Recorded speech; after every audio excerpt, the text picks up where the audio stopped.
Sud Radio, les clés d'une vie, Jacques Pessis. Sud Radio, les clés d'une vie, celle de mon invité. Vous avez un jour décidé d'arrêter de compter des billets pour vous consacrer à des pièces. Vous avez délaissé les comptes pour devenir un conteur, ou plus exactement un raconteur. Bonjour Didier Caron. Bonjour Jacques, belle introduction. Des billets et des pièces, ça me semblait logique. Alors, vous avez 2 spectacles à l'affiche à Paris, oui, ce qui est rare en ce moment. Au Funambule Montmartre, il y a un cadeau particulier. Et à la Contrescarpe, Zola l'infréquentable, 2 genres très différents. On va en parler. Mais vous êtes un auteur dramatique qui a eu différents parcours. Et ce parcours, on va l'évoquer à travers des dates clés. Et la première que j'ai trouvée, c'est le 14 janvier 1988. Votre première télé, écoutez ce générique. Boulevard Bouvard sur la 5. Ah là là. Et vous êtes dans les inconnus, c'est-à-dire que vous êtes parmi les autres. Oui. Au générique. Tout à fait. Je débute, je sors d'un cours de théâtre qui lui-même venait suivre une carrière à la BNP. Oui. Voilà. Et puis, dans mon petit cours de théâtre, j'ai la chance d'être repéré par la personne qui s'occupe du casting, je dirais, de l'émission de Bouvard, qui me trouve intéressant et me propose d'aller passer des essais. Et puis les choses se font comme ça, tranquillement.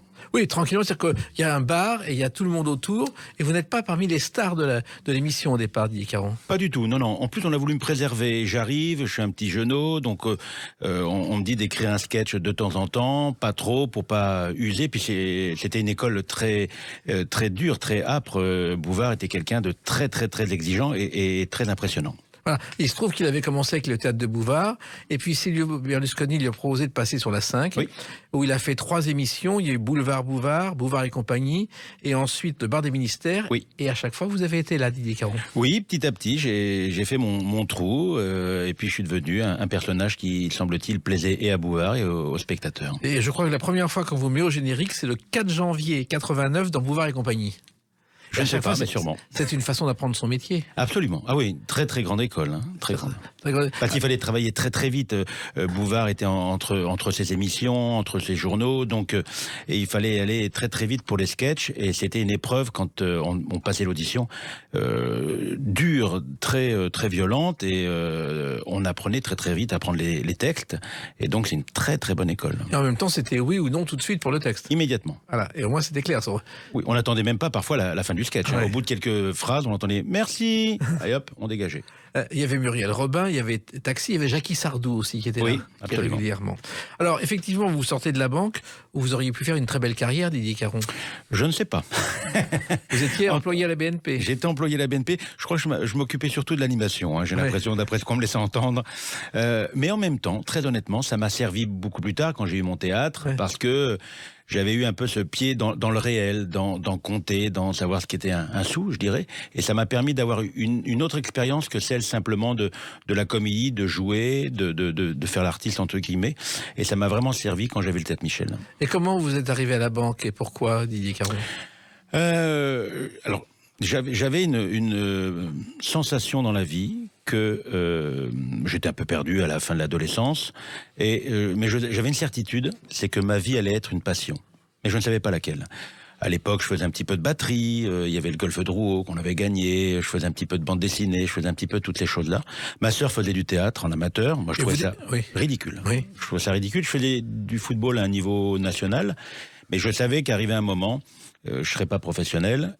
Et puis là, le destin, auquel je crois, est venu frapper un peu à la porte de ma vie. Et puis par 2 fois, on m'a dit « tu devrais faire des cours de théâtre, tu devrais faire des cours de théâtre ». Une amie m'a dit ça. J'ai dit « bon, pourquoi pas ». J'avais rien à perdre. Et puis j'y suis allé. Et brusquement, ça a été quelque chose qui était une évidence pour moi. C'est le cours Viriot, je crois. Oui. Claude Viriot était un comédien qui a fait une apparition dans Si Paris m'était compté et qui a écrit Nous irons à Deauville, qui est un film de Ray Ventura. Absolument. Voilà. Alors, et la banque? Pourquoi au départ la banque alors Mon père y travaillait, toute la famille y travaillait. On était dans une agence à Opéra. Et j'avoue, je suis resté 7 ans et demi, mais c'était 7 ans et demi agréables, où j'ai rencontré des gens très intéressants. J'avais du plaisir à venir. J'étais au guichet, je crois que j'étais très apprécié de la clientèle. J'aimais ce contact avec la clientèle. Mais bon, au fond de moi, je savais que c'était pas non plus une passion de finir ma vie en tant qu'employé de banque. Voilà. Et surtout, Didier Caron, que vous racontiez des histoires depuis l'enfance. Oui, j'ai toujours été... alors déjà, quand j'étais à la banque, je regardais des pièces de théâtre le soir, et le lendemain matin, je racontais les sketchs, je jouais la comédie, ça faisait rire tout le monde. Donc bon, j'étais un petit peu à la marge, hein, même Oui. j'avais les cheveux longs, enfin, j'étais pas du tout dans le cadre typique de l'employé de banque. Et puis, quand j'étais petit, je sais pas ce que ça voulait dire, je voulais être dialoguiste. Quand j'étais gamin, je voulais être dialoguiste, je savais pas trop ce que ça voulait dire. Bref, j'aimais faire rire avec les mots. Et puis voilà, petit à petit, j'ai raconté des histoires quand j'étais gamin, j'avais fait des imitations sûrement pitoyables quand j'étais à 10-12 ans à l'école, ça je me souviens très bien.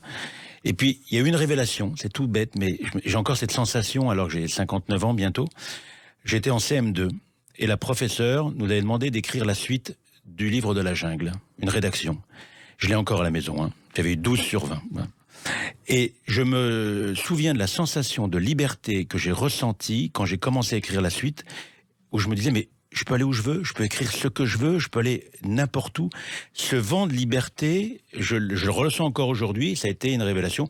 Je serais bien incapable aujourd'hui d'écrire un roman, hein. Des pièces peut-être, mais des romans non. Voilà. En même temps, il y avait la musique parce que vous avez joué de la batterie à une époque. Tout à fait. C'était l'époque du Golfe Drouot. On avait un petit groupe de rock avec des copains. Voilà, on a fait de la musique. C'est pour ça qu'aujourd'hui, le rythme dans une pièce est aussi quelque chose qui m'importe parce que je faisais de la batterie. C'était voilà quelque chose où le rythme évidemment était crucial, le tempo était crucial.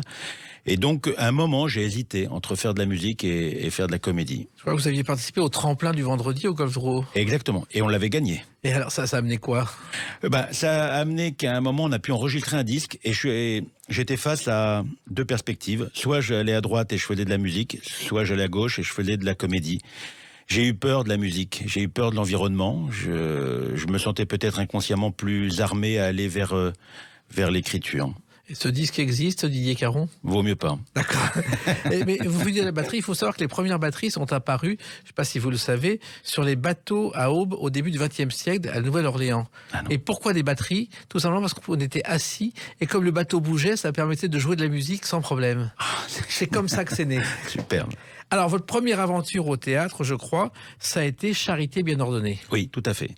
Notre première pièce, nous étions en cours de théâtre avec Pascal Elbé, Roland Marquisio, et notre prof nous avait dit il faut pas attendre que le téléphone sonne, il faut vous-même proposer vos projets. Donc on était au cours et puis on a commencé à écrire une pièce avec Jacques Descombes qui s'occupait des Inconnus, qui était le metteur en scène des Inconnus. On a rencontré Lederman, ça s'est pas fait, et puis on a rencontré les gens du Splendide qui ont pris la pièce et on est resté 1 an au Splendide avec cette pièce Charité bien ordonnée. Ça marchait du feu de Dieu, on se disait c'est bien le théâtre, hein, c'est facile, on joue, les gens viennent, c'est sympa. J'ai compris plus tard qu'on avait vraiment eu de la chance, bon le projet était sympa, mais toutes les aventures ne sont pas identiques. Et Charité bien ordonnée, ça commence par soi-même. Oui. C'est une expression qu'on pense venir du XVIIe siècle, elle est d'origine médiévale en fait. Ah bon ? Oui, ça remonte bien au Moyen-Âge. Super. Alors, le Splendide, c'est pas le Splendide où les bronzés ont débuté, c'est un autre Splendide qui a été créé depuis, où il y avait, je crois, tous les soirs au piano, dans un bar voisin, Jacques Delaporte. Absolument. Qui était le pianiste et qui était en pleine dépression. Oui. Et qui jouait tous les soirs. Comme un dieu, il jouait très très bien, mais effectivement, il n'était pas en forme. C'était triste de voir quelqu'un qui avait eu tant de succès avec le Splendide se retrouver tout seul et personne ne lui parlait. Eh oui, c'était terrible. Pathétique, c'est un type bourré de talent, quoi. Alors, ça, ce sont vos débuts au théâtre. Ça vous a appris à écrire pour le théâtre, cette expérience ? Pas tout de suite, j'avais peur. C'est impudique d'écrire. J'avais peur d'écrire. On écrivait à plusieurs. Je me cachais aussi un petit peu derrière les copains, mais j'avais déjà le plaisir de raconter une histoire. Par la suite, je me suis rendu compte que je ne pouvais pas écrire à plusieurs. J'ai commencé, là on était 6, puis après j'ai écrit une autre pièce où on était 2. Très rapidement, je me suis dit non, il faut que je défende mes propres idées, mon propre point de vue tout seul. Donc ça a été les prémices, en tout cas, de raconter une histoire et de la raconter à plusieurs. Et puis il y a eu le cinéma, je crois qu'au départ, enfant, vous n'aimiez pas le cinéma. Non, c'est-à-dire que j'ai jamais été impressionné ni interpellé par l'image. Et il y a eu un film pourtant, un sale quart d'heure pour l'art. Oui, je me souviens plus bien ce que c'est. Ouais, ça n'a pas dû rester dans les annales. Non. Voilà, non. Et puis il y avait aussi, alors curieusement, avec Baffy, vous avez fait de la télé avec Baffy à vos débuts, Didier Caron. Absolument. J'avais rencontré Baffy lorsque justement j'étais chez Bouvard. Il écrivait des sketchs et il m'avait trouvé intéressant en tant que comédien. Et j'avais lié vraiment une amitié sincère avec Laurent Baffy. J'ai toujours aimé ce type-là, qui est un type extrêmement généreux. Et beaucoup plus cultivé qu'il n'en a l'air. Mais oui, c'est-à-dire qu'il donne une image qui n'est pas la sienne. C'est un type qui a le cœur sur la main, je l'ai vérifié, qui est extrêmement intelligent, fidèle. Et ben il a commencé à m'écrire des sketchs, voilà, chez Bouvard. Et puis il y a eu le Baffy, Baffy vérifie la pub. Oui. Qu'est-ce que c'est ? Alors, Baffy vérifie la pub, c'était un ovni, une folie douce sur Canal+. Le principe était simple, on vérifiait la pub. Alors, je vous donne un exemple. À l'époque, il y avait, vous savez, ce petit shampoing Tahiti Douche, pour pas le nommer. On le tapait sur une rambarde en bois et puis il pleuvait. C'était ça la pub. Donc, nous vérifiait. Donc, on vérifiait si en tapant avec un cube sur une rambarde, il allait pleuvoir. Donc, on a fait ça. On a fait des folies douces à se retrouver nus en plein Paris pour vérifier, je sais plus... quel dentifrice, enfin n'importe quelle bêtise. C'était sur Canal+, c'était très, ça passe encore sur Internet. On avait été très très loin, des fois trop. On pourrait pas imaginer ça aujourd'hui. Impossible. Impossible. Les réseaux sociaux vous sentent... Ah bah là, c'est terrible. Il s'est passé d'autres choses ensuite, heureusement d'ailleurs. Et on va évoquer une autre date importante dans votre vie, c'est le 24 octobre 1998. A tout de suite sur Sud Radio avec Didier Caron. Sud Radio, les clés d'une vie, Jacques Pessis. Sud Radio, les clés d'une vie, mon invité Didier Caron, vous êtes auteur de théâtre après avoir failli être banquier.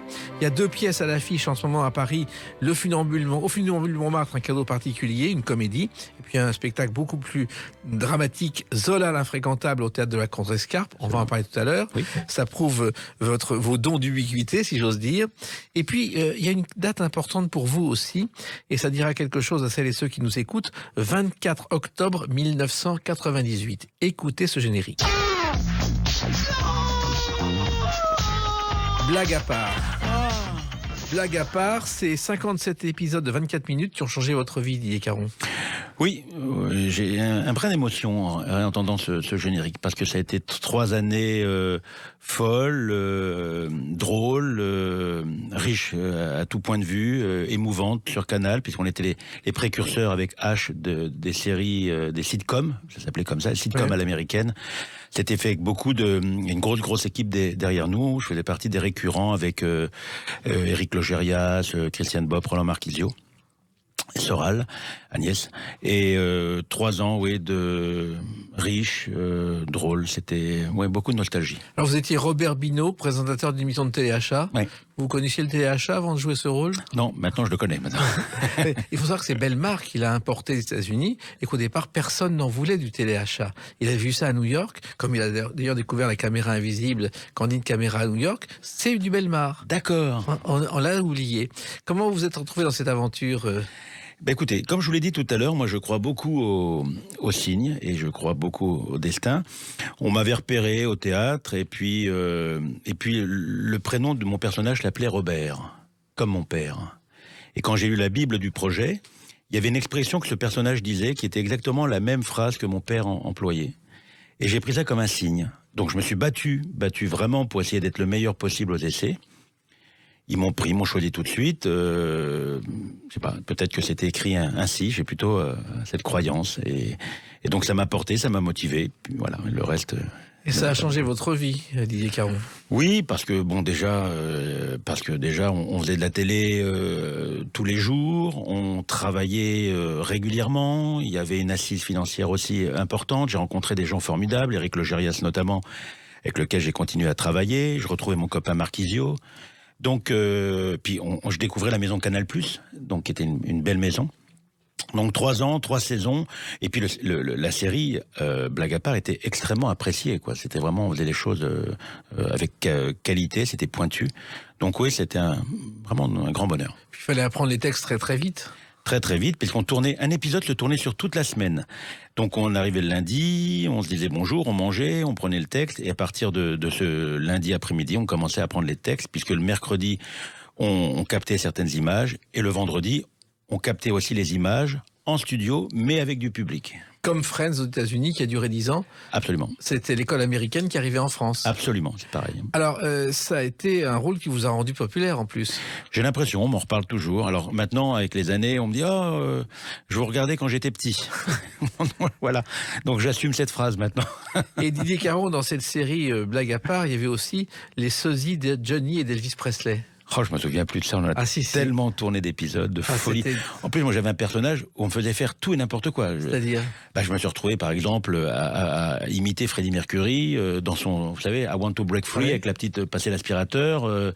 Ils m'ont déguisé en femme, mais vraiment, où on m'avait rasé la moitié de la poitrine, avec des seins. Enfin, tout était vraiment extrêmement peaufiné. Et mon personnage, puisqu'il était le nigaud de service, on lui faisait faire les plus folles choses. Donc, je me suis amusé comme un fou.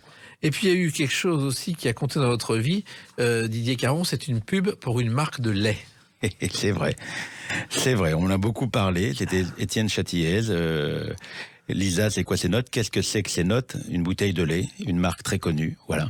Et effectivement, ça avait été à l'époque, je sais pas si on a le droit de dire la marque, c'était Lactel, la bouteille de lait. Donc ça avait vraiment marqué les esprits, la petite fille, le papa. Donc on en a souvent parlé. Ça m'a permis d'ailleurs de trouver des rôles au cinéma et de rencontrer Étienne Châtillaise, avec lequel j'ai pu tourner par la suite. Et comment c'était venu justement cette pub? Eh ben écoutez, pareil, c'était, je vais au casting en fin de journée, je suis fatigué. Et quand je suis fatigué, je ne sais pas si vous l'avez remarqué, mais j'ai un léger petit cheveu sur la langue, que certaines mauvaises langues qualifient d'ailleurs de touffe, parfois. Donc ce petit cheveu est plus prononcé lorsque je suis fatigué. Et quand j'ai commencé, sans le faire exprès, à lire la phrase, Lisa, c'est quoi ces notes? Qu'est-ce que c'est que ces notes? Il y avait que des S dans la phrase. Donc ils n'ont entendu que ça. Bon, je devais avoir la tête de l'employé de service, un peu cucu la praline, du papa qui est un peu complètement déboussolé, désappointé par sa fille. Et donc voilà, mon allure, mon petit cheveu, tout ça a dû faire un package qui a séduit les gens. Voilà. Et cette pub, on l'a vue pendant des années. Des années. Voilà. Et c'est De Funès aussi qui a débuté comme ça dans la pub, on l'oublie. Oui. Quand il n'arrivait pas à trouver des rôles, il vivotait. Et il y a une pub notamment pour Cadorissin, une brillantine, où il est tout débutant avec un jeune débutant qui est Jean Carmet. Absolument. Et figurez-vous que je l'ai vu hier soir, puisque je regardais un vieux reportage sur De Funès. Ah bon? Oui, c'est marrant. C'est drôle, c'est étonnant. C'est vrai que De Funès, on l'appelait pour des petits rôles, comme vous d'ailleurs, parce qu'on vous appelait pour des petits rôles au cinéma, dans Tanguy, dans Meilleur Espoir féminin. Oui, tout à fait. J'ai fait des petits rôles. On en parlait il y a pas longtemps avec André Dussolier, où je lui piquais les fesses dans un des films de Châtillaise. Voilà, mais je me suis jamais battu pour faire le comédien à l'image. Les choses sont venues, puis elles sont reparties, puis j'aime, je crois, davantage le théâtre. Alors justement, le théâtre, il y a une pièce aussi qui a marqué les esprits, c'est Un vrai bonheur, Didier Caron. Oui. Un vrai bonheur. C'était effectivement une pièce dans les années 2004, je crois, quelque chose comme ça. On avait eu plusieurs nominations au Molière. Une grande fresque, on était 12 sur scène. Ce qui était fou, ce qui est inimaginable aujourd'hui. Inimaginable. J'étais complètement inconscient, mais j'ai tenu. Et puis, pareil, le miracle de cette pièce, on devait la jouer. Ça s'est jamais fait. Puis un jour, on me propose de la jouer, mais on me dit que c'est pour l'été, c'est 3 mois. Au Théâtre Fontaine, 3 mois et après c'est terminé. J'ai dit ok, j'attends plus, j'ai envie de la monter. On était en pleine Coupe du Monde de football, 3 mois, pas une personne connue, 12 comédiens sur scène. Et ça s'est embrasé, mais le soir même, la première, les choses se sont embrasées dans le sens où il y a eu un truc qui s'est passé entre cette pièce et les spectateurs. Tous les gens du cinéma venaient nous voir, et on connaissait personne. Alors, on a vu Deneuve, on a vu Bruel, tous ces gens venaient nous voir, on se dit mais d'où ils viennent, pourquoi ils viennent? J'ai compris un petit peu plus tard que c'est sûrement Charles Gassot, qui a fait le film par la suite, devait les faire venir, comme Louvain, qui était le coproducteur. Et puis il y a eu ce miracle de cette pièce qui nous a porté longtemps, quelques années, et qui était une histoire qui partait d'une histoire personnelle vraie, et donc qui me tenait à cœur de la réaliser.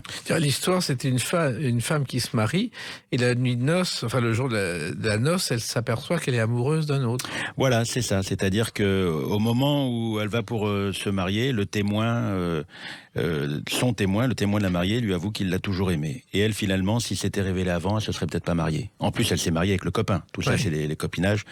Donc au fur et à mesure que la soirée s'écoule, tous les gens portent un constat sur leur propre relation de couple. Et au petit matin, elle, la mariée, doit prendre une décision.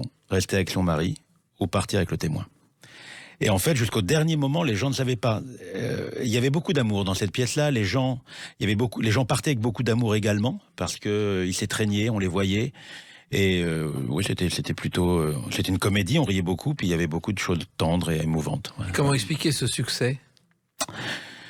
Alors, pareil, je ne sais pas. Moi, j'ai une théorie qui vaut ce qu'elle vaut. Quand c'est l'heure, c'est l'heure. J'ai l'impression qu'on était au bon endroit, au bon moment, avec les bonnes personnes pour le bon projet. C'est ce que tout le monde recherche, d'être au bon moment, au bon endroit avec son bon projet. On ne sait jamais si on l'est, si on est au bon endroit. Il y avait quelque chose où on était détendu. On savait qu'on ne devait jouer que 3 mois. Il y avait un lâcher-prise. Je sais pas. Moi, j'écris, j'allais dire, je maquille mes lacunes. J'écris comme je sais parler, avec mon seuil d'incompétence et de compétence. Je sais pas, je crois que je parlais au cœur. Voilà. Des gens. Et il faut savoir que je me suis un peu renseigné, le mariage le plus court du monde, c'est au Koweït en 2019, Didier Caron, 3 minutes. Elle est sortie de l'église, elle est tombée, son mari l'a traitée de conne, elle est remontée, elle a dit au maire, je me marie plus. Je n'y étais pas. Hein. Non. Et c'est devenu un film ensuite. Oui, c'est devenu un film. Pareil, on a fait le film avec Charles Gassot et j'ai tenu à ce que tous les comédiens de la pièce joue dans le film, parce qu'en général, quand on passe du théâtre au cinéma, ouais. Les comédiens dégagent et on prend des vedettes. Et moi, je me suis fait fort de garder toute l'équipe. Et ça a marché quand même. Ça a marché gentiment. On n'avait pas un casting porteur, c'est normal. Il n'y avait pas un réalisateur, c'est moi qui l'ai réalisé, qui n'était pas un réalisateur connu. On est sorti en plein été à côté de Charlie et la chocolaterie, donc on a été un peu étouffé, mais ça reste un très très bon souvenir. Et cette pièce reste un classique qu'on reprend de temps à autre. Oui, on l'a beaucoup repris, les compagnies reprenaient. Il y a peut-être un projet de la reprendre, justement. Voilà. Et ben voilà. En attendant, il y a d'autres projets et d'autres aventures. On en parle dans quelques instants avec une autre date, le 22 octobre 2009. À tout de suite sur Sud Radio avec Didier Caron. Sud Radio, les clés d'une vie, Jacques Pessis. Sud Radio, les clés d'une vie, mon invité Didier Caron, auteur de théâtre. Nous avons parlé de vos débuts, de cette pièce, Un vrai bonheur, qui l'a été justement, oui. Votre première pièce à succès. Et puis vous avez fait beaucoup d'autres choses. Nous parlerons tout à l'heure de ces 2 pièces qui sont à l'affiche à Paris. Un cadeau particulier au Funambule de Montmartre, une comédie et un spectacle plus dramatique, Zola l'infréquentable, au théâtre de la Contrescarpe. Mais là, on revient au 22 octobre 2009. C'est la première à Rueil-Malmaison, au théâtre André Malraux, d'une pièce qui s'appelle Le Repas des Fauves. Oui, Le Repas des Fauves, voilà. Une pièce sans acteur connu à l'époque, c'est votre spécialité, ce qui n'est pas fréquent. Absolument. Alors, je tiens à préciser, je n'en suis pas artistiquement ni l'auteur, ni le metteur en scène. Voilà, j'ai simplement eu le coup de foudre pour ce projet aussi un peu dingue. Je venais d'acquérir le théâtre Michel et je suis allé voir ce spectacle qui m'a touché et en même temps, j'avais peur de le monter. Je me disais, soit c'est le triomphe, soit c'est le bide absolu. Et en même temps, le sujet m'importait beaucoup pour diverses raisons. Et puis, voilà, j'ai dit, je vais tenter le coup, le pari. Je l'ai vu et je l'ai monté au Théâtre Michel. Alors justement, le Théâtre Michel, au départ, c'était la propriété de Marc Camoletti, Germaine Camoletti, leur fils. Et puis, vous avez repris. Pourquoi ? Alors, vous étiez un auteur tranquille qui avançait, Didier Caron. Ben oui, je l'ai compris plus tard. J'avais envie d'acheter mon espace de liberté, voilà, de création. En fait, espace de liberté et de création que je n'ai jamais eu, puisque j'ai toujours eu quelques réticences à monter que mes projets. Voilà. Mais il me semblait, c'est un peu un rêve de tout le monde d'avoir son théâtre, que c'était un lieu où je pouvais m'exprimer sans avoir de compte à rendre à qui que ce soit. En fait, j'avais des comptes à rendre à moi, et c'était bien lourd. Comme ça et donc ce lieu-là, parce que c'était un lieu de comédie, c'était l'antre du théâtre de boulevard qui a toujours été aussi un style que j'ai aimé. Et puis pareil, la vie a fait que j'avais des associés avec moi, hein, oui. Bien sûr. Vous connaissiez les banques en plus, mieux que personne. Voilà. J'ai été les convaincre, ce qui n'a pas été de mince affaire malgré tout. Ouais. Et puis voilà, j'ai pu être à la tête de ce théâtre pendant 10 ans. Alors Théâtre Michel s'appelait Michel d'ailleurs parce que le premier propriétaire se prénommait Michel, oui. En 1908. Et puis ensuite, il a été la propriété de Marc Camoletti. Marc Camoletti a eu un succès incroyable pendant 20 ans, qui s'appelait Boing Boing. Absolument. Qui est le classique des classiques. Boing Boing, Assise pour un pyjama, je crois. Oui. Mais Boing Boing, à la Comédie Comartin, pendant 20 ans, les gens venaient de toute la France, ils venaient voir Boing Boing. C'était assez étonnant. Et c'est vrai que sa femme dirigeait ce théâtre, et puis il fallait elle avait arrêté, elle était mourante, et il fallait le reprendre. Oui, il fallait le reprendre, il fallait le dépoussiérer un petit peu, mais il y avait aussi toute cette âme d'un certain théâtre des années 70 qui était charmant, quoi. Alors, donc, vous cherchez une pépite, et vous tombez sur le Repas des Fauves. Oui. Je crois que c'est au Théâtre des Variétés, la première représentation. Oui, tout à fait. Ils font un showcase aux variétés, j'y vais. Et je vois cette salle remplie de 700 personnes. Je me dis, mais comment ils ont rempli 700 personnes? Ils sont 6 sur scène, ou 8. Il n'y a pas un type connu, et ils font venir tant de monde. Coup de foudre pour le projet, audacieux, puisque le sujet n'est pas une comédie. Mais je l'ai pris, et ça a été la plus belle aventure que j'ai vécue au Théâtre Michel, humainement et artistiquement. Alors, c'est une pièce au départ de Vae Katcha, qui se déroule en 42. C'est une arrestation pour représailles à la fin d'un dîner, puisque l'officier nazi connaît le libraire qui est à ce dîner. Et au départ, c'était un film de Christian Jacques, en 64. Et surtout, on a oublié que Vae Katcha, c'est aussi l'auteur de Gallia et de La Grande Sauterelle, qui ont été oui, c'est les romans dont ont été tirés les films qui ont fait de Mireille d'Arc une star. J'apprends plein de choses. Vous ne le saviez pas? Non, je ne savais pas. Et donc Julien Cibre, qui est le metteur en scène, vient vous voir, et puis ça va être une aventure incroyable. Oui, tout à fait. Ça a commencé doucement. J'allais tous les soirs voir la pièce, et puis, bon, je voyais les réactions des gens, c'était poignant, mais j'avais pas à lire ce qu'ils ressentaient vraiment. Et j'aimais ce spectacle. Je n'arrivais pas à mettre le mot fin. On a commencé en septembre. Et jusqu'à début décembre, c'était dur. Les représentations, les recettes, parce que faut parler d'argent, étaient chiches. Mais j'y croyais. Et à partir de janvier, ça a explosé. Voilà. Il faut savoir que vous avez eu un moment d'émotion, je crois, pendant les répétitions, quand vous avez vu le comédien en officier SS sur scène, Didier Caron. Oui, absolument. De par mon histoire, évidemment, ça m'intimidait d'autant plus. Effectivement, lors d'une représentation, lors d'un filage, comme on appelle, c'est-à-dire une répétition, je suis arrivé au balcon dans l'après-midi, il était en train de répéter, et le comédien qui jouait le SS, qui était grand, charismatique, la salle était plongée dans le noir, je m'assois et je vois sur le côté ce brassard rouge qui m'interpelle, j'en sursaute, et c'était lui, et là, brusquement, je savais l'histoire qu'avait connue le Théâtre Michel pendant la guerre, comme tous les théâtres parisiens. Il y avait eu l'occupation, on a retrouvé des photos.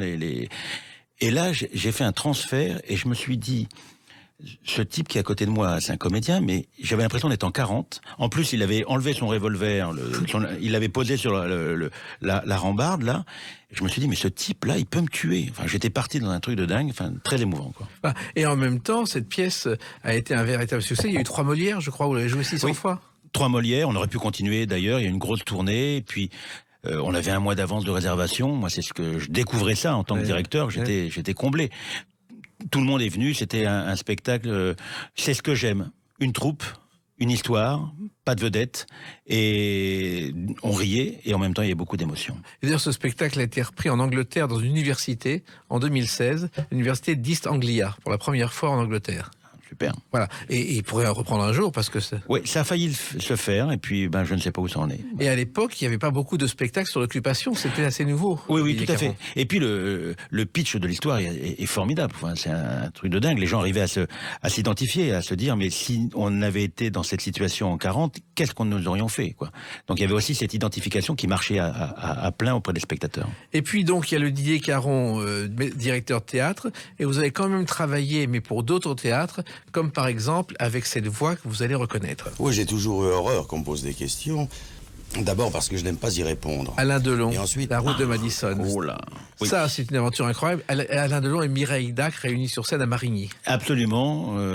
J'avais eu cette folie, cette idée folle d'adapter au théâtre La route de Madison, parce que je trouvais cette idée théâtrale, comme plus tard d'ailleurs Kramer contre Kramer.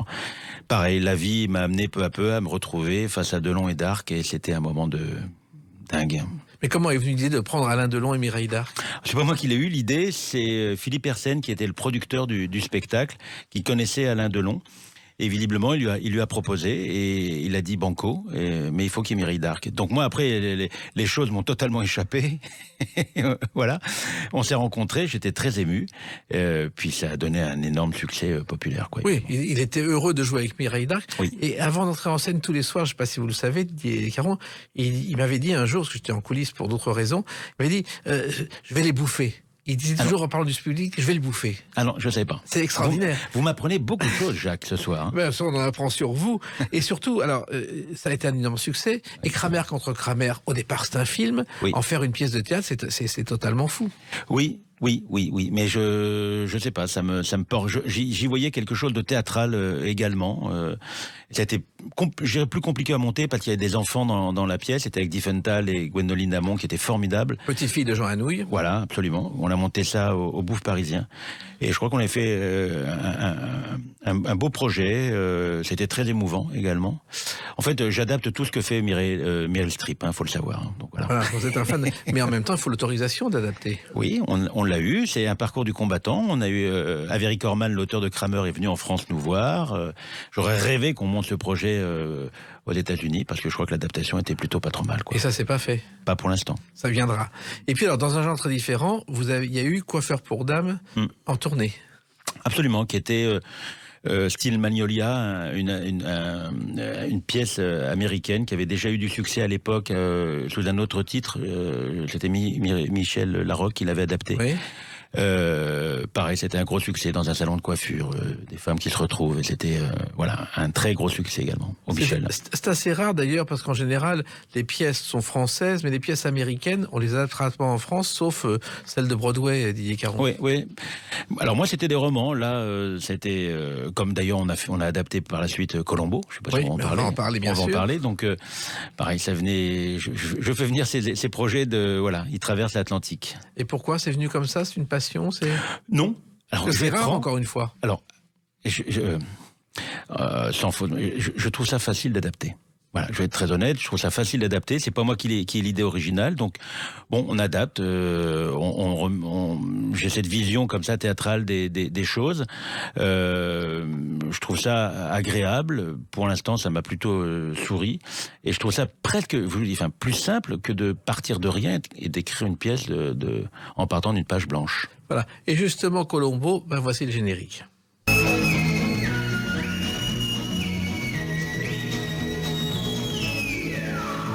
Ce générique, This Old Man, ça vient d'une comptine et Colombo la fredonne dans la série, et la première fois dans un épisode qui s'appelle Quand le vin est tiré. Voilà. Très bien. Voilà. Alors, pourquoi Colombo? Comment est venue cette idée? Parce que c'est un feuilleton télé qu'on connaît. Oui, alors, parce que d'abord, on m'a apporté le projet. Oui. C'est pas moi qui l'ai eu, on m'a apporté le projet. Colombo était une pièce de théâtre à la base. Avant d'être cette série éponyme qu'on connaît, ça a été une pièce de théâtre qui a été modifiée pour devenir cette série. Et puis parce que quand j'ai vu le premier épisode diffusé aux États-Unis, l'épisode 0, c'était extrêmement théâtral. Tout était tourné en intérieur, évidemment, puisque c'était du théâtre, presque du théâtre filmé, je dirais presque.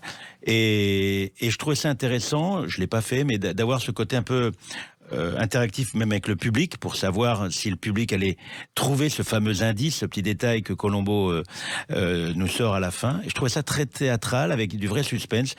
C'était Martin Lamotte qui jouait Colombo, il était formidable. Comment il est venu dire de Martin Lamotte? Parce qu'il fallait trouver un remplaçant à Peter Falk. J'ai pensé tout de suite à lui. Je sais pas pourquoi, le physique, je connaissais Martin, son timbre de voix, ce qu'il dégage de lui, son humanité, sa drôlerie, ce côté un petit peu lunaire, un peu comme ça déboussolé, c'était totalement...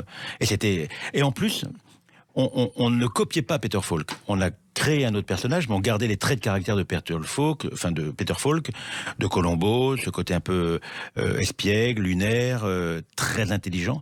C'était vraiment un projet passionnant, qui a très bien marché également. Oui, et Peter Falk était au courant? Je crois pas. Je sais même pas s'il était encore en vie. Il était encore en vie, je crois. Encore en vie. Il faut savoir que les vêtements qu'il portait, c'était ses vêtements. C'est-à-dire qu'il y avait un imperméable qui lui avait coûté $15. Il avait acheté pendant un orage. Et c'est lui qui a ajouté les cigares parce qu'il était grand fumeur. D'accord. Sinon, ça n'existait pas. Ça nous a coûté plus cher, nous, le costume. Oui. Et alors, ça a duré, la série télévisée a duré 32 ans. Vous regardez des épisodes pour...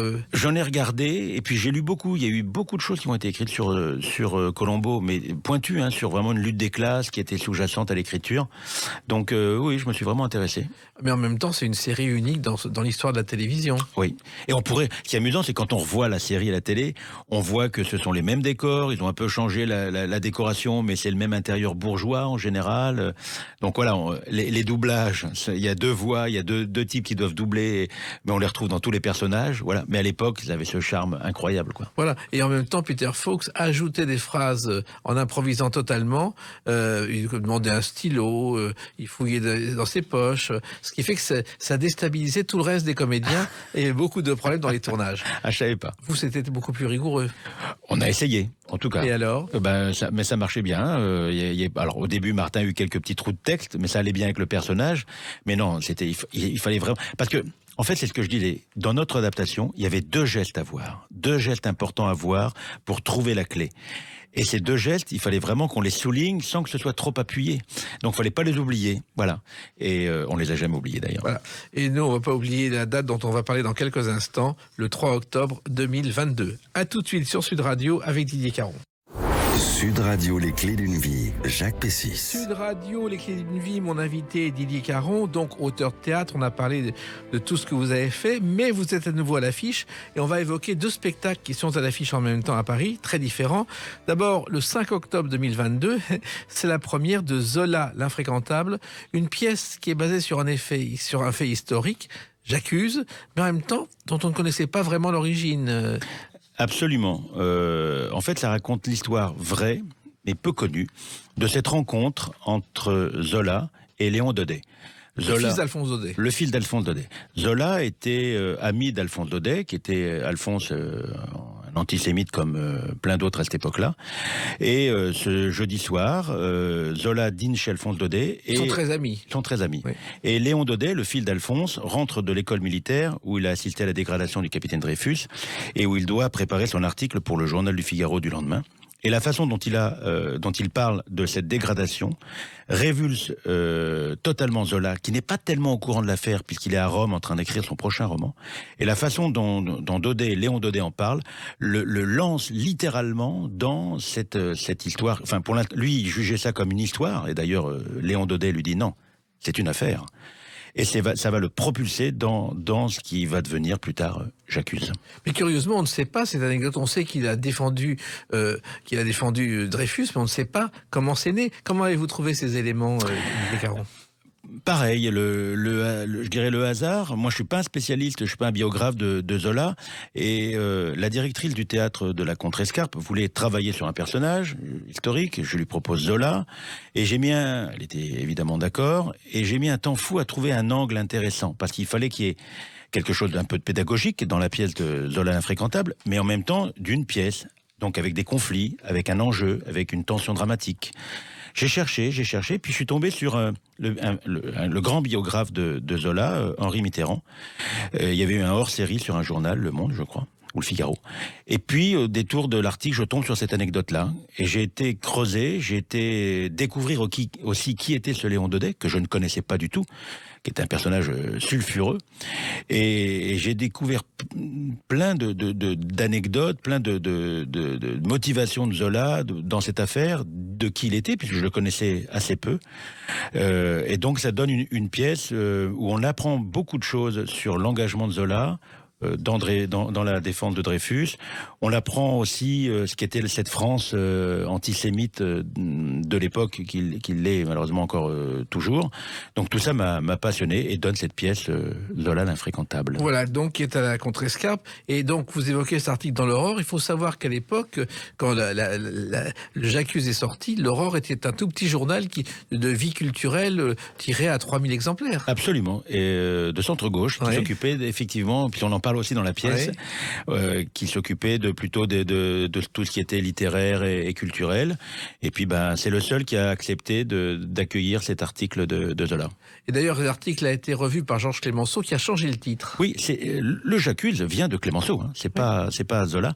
Je crois même, si mes souvenirs sont bons, que c'était Lazare, un type qui s'appelait Lazare, qui avait envoyé un courrier à Zola quelques années auparavant, dont il parlait, et qu'il y avait toujours effectivement ce j'accuse à tous les débuts de phrase. Voilà. Et en fait, le premier titre, c'était Lettre ouverte au président de la République. Tout à fait. Ce qui n'était pas possible parce que ça barrait le titre de la une, et le journal s'est vendu dans la rue à l'époque. Oui, à plusieurs centaines de milliers d'exemplaires, et il fallait un titre accrocheur et court, j'accuse, pour que les camelots puissent le crier dans les rues parisiennes. Donc ça a été voilà, les camelots criaient j'accuse, et puis ça s'est vendu. Ça a été le premier buzz de l'histoire finalement, Didier Caron. Le premier buzz de l'histoire, absolument, sacré buzz. Et ça a été le point de départ de tas d'ennuis pour Zola, parce qu'il a dû s'exiler en Angleterre, enfin il s'est retrouvé presque accusé alors qu'il avait raison. Tout à fait. Il est parti 11 mois en exil, et ça peu le savait, moi je le savais pas du tout. Il est parti 11 mois en exil à Londres avant de revenir pour un énième procès Dreyfus. Et donc il a perdu beaucoup de choses, hein, Zola. Il a pas pu rentrer à l'Académie française, il a perdu de l'argent, il a perdu sa notoriété, il a perdu beaucoup de choses pour la défense de ce Dreyfus. Alors qu'il ne connaissait pas Dreyfus. Non, il ne le connaissait pas. Donc vous avez deux comédiens, ça s'appelle Pierre Azéma et Bruno Pavio, oui. que vous avez trouvé aussi parce qu'ils correspondent au rôle. Alors, Pierre Azéma qui incarne Zola à merveille, on a déjà travaillé dans Fausse Note, dans Célimène et le Cardinal ensemble, c'est un comédien formidable, et qui incarne Zola à la perfection, parce qu'en plus on a découvert qui était Zola. C'est pas un personnage lisse, c'était un personnage qui avait du caractère, qui était impétueux, qui avait d'ailleurs un petit jeu sur la langue d'ailleurs, j'aurais pu le jouer, qui est un homme de caractère. Et puis il y a Bruno Pavio, que je connaissais aussi depuis longtemps, qui incarne Léon Daudet, et qui est un comédien formidable également, sanguin, avec du tempérament, et qui ressemble presque au Daudet quand il était jeune. Voilà. Et donc c'est un duo, ils sont mais vraiment... Puisqu'on l'a joué en Avignon, cette pièce-là, les deux sont formidables. Et en même temps, c'est un risque de jouer ce genre de pièce aujourd'hui. Les réseaux sociaux risquent de s'en emparer. Je m'en fiche. Voilà. Je m'en fiche. Je ne laisse rien passer sur un sujet. On apprend des tas de choses. Vous m'avez pas posé la question, mais pourquoi Zola l'infréquentable? Oui. Mais parce qu'il est infréquentable c'est de l'ironie, hein, oui, bien sûr. Il est infréquentable aux yeux des gens qui le haïssaient. Oui. Évidemment que le parti pris n'est pas de démolir Zola, évidemment que non, dans cette pièce. Mais c'est intéressant de voir ce duo, avec une question, cependant, que soulève Daudet, qui n'est pas inintéressante, puis j'ai fait des recherches aussi chez cet homme-là, qui a sorti ses mémoires, qui a écrit des bouquins, qui a connu évidemment Zola, il les a tous connus, et qui soulève une question intéressante, voilà, et qui pose d'ailleurs à Zola. Il lui dit, mais quand vous défendez Dreyfus, est-ce que vous le faites de façon intègre, ou est-ce que vous courez après quelque chose de plus personnel, à un moment où vous vendez moins de livres? C'est intéressant comme interrogation. Ceci étant, Zola a été le seul courageux qui a pris la défense de Dreyfus. Et personne ne pouvait le dire. Il a quitté le Figaro pour ça, il est allé à l'Aurore, et il était au sommet de sa gloire, et ça l'a ruiné, Zola. Absolument. Ça l'a ruiné. Toute la France était contre lui. Enfin, ça a été d'une violence sans nom à son égard. Et aujourd'hui, il serait haï sur les réseaux sociaux. Ah, mais il serait haï, banni, vilipendé, enfin tout ce que vous voulez, bien sûr. Puisque jusqu'au moment, jusqu'au Panthéon, si je dis pas de bêtises, certains ont tiré sur Dreyfus. Absolument.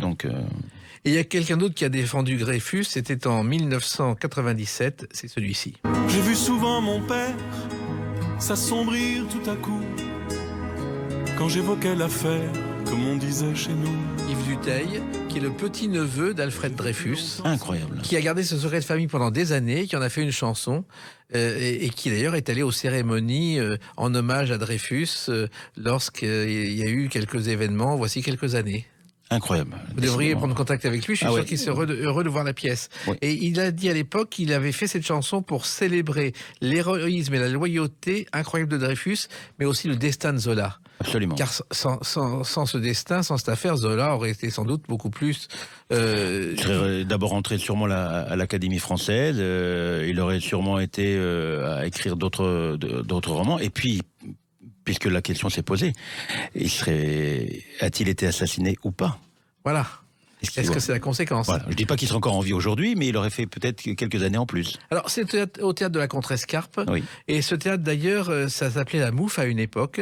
Et La Mouffe, il y a un premier spectacle qui marchait, c'était Le Petit Prince en 49, avec comme conteur d'un spectacle de marionnettes un certain Raymond DeVos. Voilà, qui a débuté là. Super. Voilà. Et J'en apprends. c'est pas un théâtre, on vous imagine dans les grands théâtres, Fontaine et autres, la Contrescarpe, c'est quand même très différent. Oui, c'est un petit lieu plus intimiste, il y a 100 places, mais le lieu se prête très bien, je dirais, au cadre de la pièce de Zola. On avait joué Fausse Note là-bas. Et puis parce que ça m'intéresse d'aller dans des lieux autres avec une autre capacité d'accueil. De même, le Funambule Montmartre, Oui. qui est où vous jouez. Alors, là, on est dans une comédie, un cadeau particulier. Vous êtes à l'affiche, d'ailleurs, vous jouez tous les soirs avec Bénédicte Belby et Christophe Corsan. Là aussi, ça a été joué à Avignon, ça a été un triomphe au off. Oui. Là, on est dans une comédie totalement délirante. Oui, on est dans alors je dirais une comédie particulière. Je ne sais pas si on peut qualifier ça de délirante, mais le pitch est simple. On m'offre un cadeau pour mes 50 ans, voilà. Et quand je découvre le cadeau, les bras m'en tombent. C'est mon meilleur ami qui me l'offre. Et je lui dis, mais pourquoi tu m'offres ce cadeau pourri? Quelle image j'ai pour que tu puisses penser que tu puisses m'offrir ce cadeau pitoyable, quoi. Donc je ne vais pas révéler là à l'antenne ce que c'est, mais c'est un cadeau pourri. C'est un cadeau pourri qu'on ne peut pas offrir. Personne n'a jamais eu ce cadeau, entre les mains. Alors, ce spectacle, c'est une comédie, en même temps une comédie de mœurs, c'est-à-dire que chacun dévoile sa vie, c'est ce qui arrive dans la vie quotidienne. Oui, parce que ce cadeau n'est qu'une étincelle, puisque à partir de cet instant-là, toute la poussière qu'on met un petit peu sous le tapis remonte, et toutes les vérités ou toutes les révélations vont sortir. Mon épouse de me dire, si on t'offre ce cadeau, c'est pas anodin, peut-être parce qu'on a cette image-là de toi. Mon meilleur ami qui vient de m'offrir le cadeau me dit, j'ai demandé à la compta, toutes les filles trouvaient que c'était une bonne idée de cadeau. Alors évidemment, comme ça ne dit pas grand-chose aux personnes qui nous écoutent, mais quand on voit le cadeau, on comprend mieux la singularité de ce cadeau-là. Et là aussi, le Funambule Montmartre, c'est pas non plus un théâtre habituel où vous jouez. Non, mais d'abord Julien, le directeur du théâtre, m'a fait confiance. Je l'avais accueilli moi au Théâtre Michel quand j'avais le théâtre. On est issus du même cours, on a tissé des liens amicaux, et puis je lui avais parlé un jour de cette idée-là, ça l'avait fait rire, et puis j'ai vendu mon théâtre, donc j'ai été le voir directement pour lui dire, j'ai développé la pièce. Voilà, et une pièce que vous avez aussi développée pendant le confinement, comme beaucoup d'auteurs, Oui, Caron. ça a été une période où j'ai beaucoup écrit, je me suis pas ennuyé, c'était une période, j'allais dire, je vais pas dire agréable, mais en tout cas studieuse et prolifique pour moi. Il fallait peaufiner cette pièce et quelques autres. Et quelques autres, oui, puisqu'il y a une autre pièce qui est en tournée là, avec Christian Vadim, Marie Fugain, Manuel Géin. Oui, on en a parlé il y a quelques jours avec tout ça. Et donc j'ai d'autres projets également sous le coude. Voilà, mais en même temps, c'est-à-dire qu'il faut être partout à la fois quand on est un auteur. Je sais pas. J'essaie de prendre J'aime raconter des histoires. Je prends le temps de les raconter. C'est long de raconter une histoire. Moi, je mets plusieurs versions avant de trouver la bonne version. J'ai du mal à écrire en même temps plusieurs histoires. Il y en a toujours une qui est en tête de gondole, qui est en haut du peloton, et puis les autres, je les entame une fois la première terminée. Et un cadeau particulier, vous jouez le rôle principal, vous remontez sur scène. Oui, c'était pas une volonté de ma part. Quand j'écris, je ne pense pas à moi, mais quand je l'ai fait lire, on m'a dit, mais le rôle c'est toi. Voilà. C'est un gros con, donc ça devait être pour moi. Je sais pas comment je dois le prendre. Mais non, c'est un personnage au grand cœur, ce que j'aimerais être. Voilà.